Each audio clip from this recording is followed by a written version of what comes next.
In today's video, I'm going to teach you how to use Multiview in OBS Studio, beginner's tutorial. Multiview is a powerful way to see all your scenes at once, so you can confidently monitor what's live and what's coming next. It's especially helpful for podcasts, events, or game streams where you juggle multiple cameras, overlays, and sources. Let's set it up together so it looks clean and works the way you expect. First, open OBS Studio. With OBS running, look at the top menu bar and click View. This is where the Multiview options live. You'll see two choices that matter most: Open Multiview, Full Screen, and Multiview Windowed. Full Screen is ideal when you have a second monitor. It fills that display with your scene grid so you can glance over and instantly know what's happening. If you're working on a single screen or prefer flexibility, choose the Windowed option. That gives you a floating, resizable panel you can place wherever it's convenient. Next, customize how Multiview looks so it matches your workflow. Go to Settings, then General, and find the Multiview section.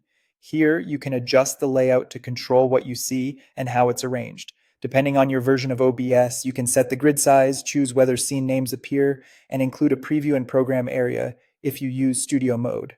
Keep labels on if you're just getting started. Clear labels make it much easier to avoid switching to the wrong scene midstream. Multiview shows every scene you've created, and the order they appear in the grid is based on your scenes dock. To organize the grid, go to the scenes dock and drag scenes up or down to reorder them.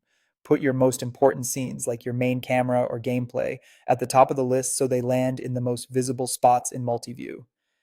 Rename scenes with short, descriptive titles to make scanning the grid fast and reliable. A few practical tips as you use it: dedicate full screen Multiview to a secondary monitor when possible for the cleanest experience.